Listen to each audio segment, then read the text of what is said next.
Hello दोस्तों, Tughlaq dynasty की इस वीडियो में आप लोग का स्वागत है। मैं आशुतोष गोस्वामी फ्रॉम कालका एकेडमी स्वागत करता हूं आप लोगों का इस दिल्ली सल्तनत के तीसरे लेक्चर में, जो कि पहला वाला लेक्चर था हमारे पास में वो गुलाम वंश, और दूसरा वाला जो लेक्चर था हमारे पास में खिलजी वंश के लिए था। बाकी तुगलक जो डायनेस्टी है वो 1320 से 1414 तक चली हुई है। दिल्ली सल्तनत का जो तीसरा अध्याय है हमारे पास में, इसके अंदर जो शुरुआत की गई थी तुगलक डायनेस्टी की, इसके लिए वो रिस्पॉन्सिबल था गयासुद्दीन तुगलक, जिसने 1320 से लेकर 1325 यानी कि 5 साल तक राज किया था।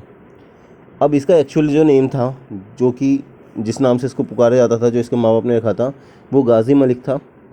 इसी ने इस्टेब्लिश किया था दिल्ली के अंदर तुगलकाबाद को।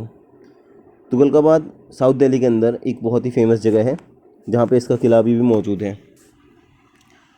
पहला सुल्तान था इस तरीके का अब तक की तीनों डायनेस्टी में, जिसने इरिगेशन के लिए कैनाल्स का यूज़ करा।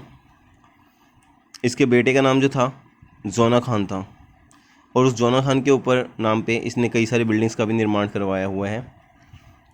तो जोना खान जो है वो तेलंगाना मिशन के दौरान जब जाता है तो वहाँ पे उसका नाम चेंज करके सुल्तानपुर रख दिया जाता है। किसका? तेलंगाना का। हज़रत निज़ामुद्दीन औलिया, ये फेमस सूफ़ी सेंट जो थे, इनको महबूबे इलाही का टाइटल दिया गया था गयासुद्दीन तुगलक के द्वारा।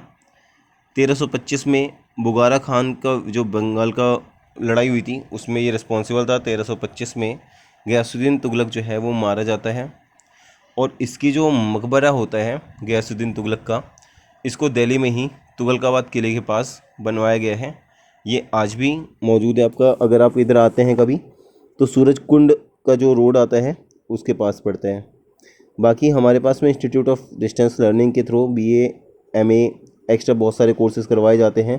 NIOS से 12th 10th भी गारंटीड पास करवाई जाती हैं। बहुत सारे ऐसी चीज़ें जो कि आपको और कहीं ना मिले, वो हमारे पास प्रोवाइड की जाती है एजुकेशन बैकग्राउंड में। कभी भी आप कॉल कर सकते हैं 8826298835 पे। ओके, तो जैसे मैंने आपको बताया, टॉम्स का तुगलकाबाद में दिल्ली के अंदर बनाया गया है, जो कि नियर बाय टू सूरजकुंड है। सूरजकुंड का मेला वैसे भी बहुत फेमस है, जो आपने सुना ही होगा। अब बात करते हैं इसके बेटे मोहम्मद बिन तुगलक की। मोहम्मद बिन तुगलक का, जो मैंने अभी आपको थोड़ी देर पहले बताया था कि असली नाम जोना खान था, ये अरेबियन और पर्शियन लैंग्वेज का बहुत ही ज़्यादा विद्वान माना जाता है। 1333 में इसके यहाँ पे एक अफ्रीकन ट्रैवलर आया था मोरक्को से, जिसका नाम बहुत बार एग्जाम्स में पूछा जाता है, इब्ने बतूता, जिसको काजी की उपाधि 8 साल तक के लिए दी गई थी बाय मोहम्मद बिन तुगलक। इसके अलावा इब्ने बतूता ने एक बुक लिखी थी जिसका नाम था सफ़रनामा या रहेला। देखो, एक्चुअली में इसका नाम जो रेहाला वाला है, ये सबसे ज़्यादा एग्ज़ाम में पूछा जाता है। सफ़रनामा के ऊपर उतने क्वेश्चन नहीं बनते हैं। खैर, तो आपको ये दो चीज़ें याद रखनी है कि इब्ने बतूता मोरक्को से आया था और इसने एक रिहाला नाम की किताब लिखी हुई थी। ये बहुत इंपॉर्टेंट बुक है आपके पास में, कई बार एग्जाम्स में पूछा गया है, तो इसको बिल्कुल आपको दिमाग में याद रखना है। उसके अलावा सबसे ज़्यादा लड़ाई करने वाला अब तक का जो सुल्तान है वो यही है। टोटल 34 रिवोल्ट किए हैं इसने। सबसे ज़्यादा जो रिवोल्ट इसके पास में हुए थे वो आपके हुए थे साउथ में। बाकी नॉर्थ में इसके 7-8 के करीब बैटल हुए हैं सिर्फ।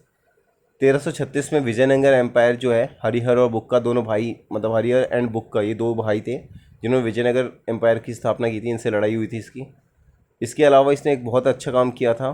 सती सिस्टम को सबसे पहले बंद करने की जो कोशिश की गई थी, अब तक के इतिहास में जो जानकारी मिलती है उसमें सबसे पहला नाम जो आता है वो फिरोज शाह तुगलक का आता है। दूसरे नाम पे जो आता है नाम वो अकबर का आता है। तीसरे नंबर पे औरंगज़ेब। मगर वैसे अगर देखा जाए तो एक्चुअली में विद द हेल्प ऑफ राजा राम मोहन रॉय की मदद से, मतलब लॉर्ड विलियम बेंटिक ने इसको बंद करा था। तो ये भी बात आपको दिमाग में बिल्कुल अच्छे से रखनी है कि मतलब कि जो फाइनल सती सिस्टम पे प्रोहिबिशन लगा था वो कब लगा था, तो 1829 में लगा था। इसके अलावा देखो, इसके कुछ फेलियर्स थे जिसकी वजह से ये ज़्यादा अच्छा कहलाया नहीं पाया और इसको मूर्ख राजा की उपाधि दे दी गई थी, क्योंकि इसने बहुत सारे ऐसे काम किए थे। जैसे 1336 में इसने दिल्ली से देवगिरी यानी दौलताबाद, जो कि आज महाराष्ट्र में है, वहाँ पे इसने कैपिटल को शिफ्ट किया था।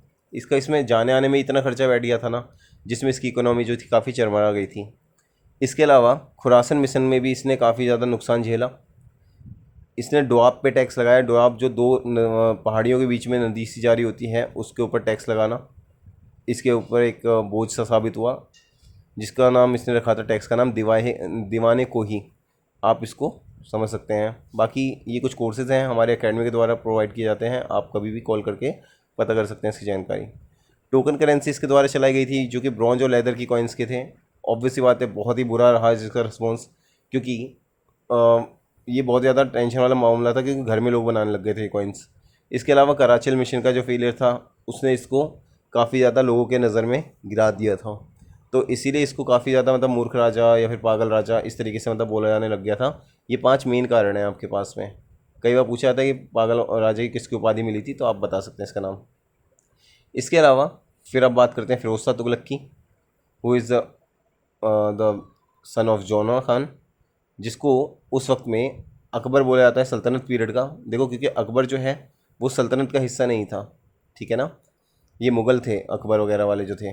तो फाउंडेड इसने की थी 6 सिटीज़, हिसार, फ़तेहाबाद, फ़िरोज़ापुर, फ़िरोज़ शाह कोटला, फ़िरोज़ाबाद, जौनपुर।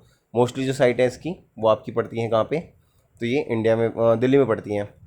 सबसे ज़्यादा रिवर्स का जो निर्माण है इसी के समय में करवाया गया था। सिरसा एक जगह है जिसके अंदर इसने 1200 गार्डन्स तैयार करवाए थे। इसको गार्डनिंग का भी बहुत शौक था। गार्डनिंग मतलब इन द केस मतलब ये नहीं कि गार्डनिंग खुद करता था, मतलब इसने मतलब गार्डन वगैरह अच्छे लगते थे। पहला सुल्तान था जिसने सती सिस्टम को अबोलिश करने के लिए कदम उठाया था। स्पेशल रेजिडेंस बनाए थे इसने विडोज़ के लिए और डिसेबल्स के लिए। एक्चुअली मैंने गलती से इसको बोल दिया जोना खान का बेटा था, एक्चुअली खुद ही वही है, आप उसके लिए माफ़ करिएगा। अप्लाई किया था इसने जजिया ऑन ब्राह्मण। देखो जजिया का मतलब होता है बेसिकली नॉन मुस्लिम्स जो होते हैं उनके ऊपर एक तरीके का टैक्स लगाया जाता है कि भैया तो मुस्लिम नहीं है तो तुम्हें एक पर्टिकुलर टैक्स देना पड़ेगा। तो ये चीज़ें मतलब की हैं। उसके अलावा फाइनेंशियल हेल्प के लिए, लोगों की मदद करने के लिए इसने दीवाने खैरात बनाया था। उसके अलावा दर उल शिफा बनाया था ताकि वहाँ पे गरीब लोगों का इलाज हो सके मुफ्त में। 1388 में फिरोज शाह तुगलक जो है उसकी मौत हो जाती है, जिसकी टॉम को भी दिल्ली में बनाया जाता है। 1388 से 1394 के बीच में 5 सुल्तान जो हैं वो रूल करते हैं दिल्ली में, मगर वो कोई भी इतने प्रभावशाली नहीं होते हैं कि वो काफ़ी ज़्यादा कोई बड़े कीर्तिमान स्थापित कर पाएँ, तो वो आते जाते रहते हैं छोटे मोटे से राजा महाराजा। इसके बाद में आते हैं आपका इसका पुत्र नसीरुद्दीन मोहम्मद, जो कि 1394 से आखिरी शासक इस वंश का 1414 तक रहेगा। 1398 में इसने तैमूर पे आक्रमण करता है, जिसमें इसके जो मिनिस्टर्स होते हैं वो तैमूर की हेल्प कर देते हैं, जिसकी वजह से क्या होता है इसकी हार हो जाती है वहाँ पे। 1414 में नसीरुद्दीन जो है वो मतलब उसको मौत हो जाती है। बाकी दोस्तों मैं आपको एक बार ये कहना चाहूँगा कि जो कालका एकेडमी हमारा एक पर्टिकुलर चैनल भी है, और बाकी इस नाम से हमारी ऑफलाइन वीडियोस वगैरह भी तैयार होती हैं। ऑफलाइन वीडियोस वहाँ पे लेक्चर भी प्रोवाइड किए जाते हैं। आप लोग बिल्कुल एक बार ट्राई कर सकते हैं, हमारे यहाँ पे कोचिंग ले देख सकते हैं। इसके बाद मैं आपको एक बात और बता दूँ, खिज़र खान जो है वो इस्टेब्लिश करता है सैयद डायनेस्टी इसको मार के, जिसके बाद में इस डायनेस्टी का जो होता है इस सल्तनत का अंत हो जाता है। तो थैंक यू गाइस, बाकी आप लोग ध्यान रखिएगा, और NIS ओपन का स्कूलिंग वगैरह कुछ भी करना हो दोस्तों जैसा कि आप जानते हैं कि अभी हाल ही के अंदर मार्च और मई के अंदर जो आपकी CGL, SSC और CHSL की परीक्षाएं संपन्न होने वाली हैं, और आपके पास समय बिल्कुल है नहीं है। अगर आप चाहते हैं कि कम से कम समय में आप बढ़िया तरीके से अच्छी तैयारी कर सकें, तो आप आज ही हमारे इस YouTube चैनल को सब्सक्राइब करें और ज्वाइन करें हम लोगों को, ताकि आपको सिर्फ इंपॉर्टेंट क्वेश्चन जो अब तक पिछले सालों में हो सके वो सब आपको पता चल सके। तो दोस्तों लाइक, शेयर एंड सब्सक्राइब ज़रूर करें हमारे चैनल को। यहाँ पे आपको सारे एजुकेशनल सपोर्ट मिलेंगे। जिस भी तरीके का कोई क्वेश्चन आपके मन में, आप फ्री टू कॉल या व्हाट्सअप कर सकते हैं।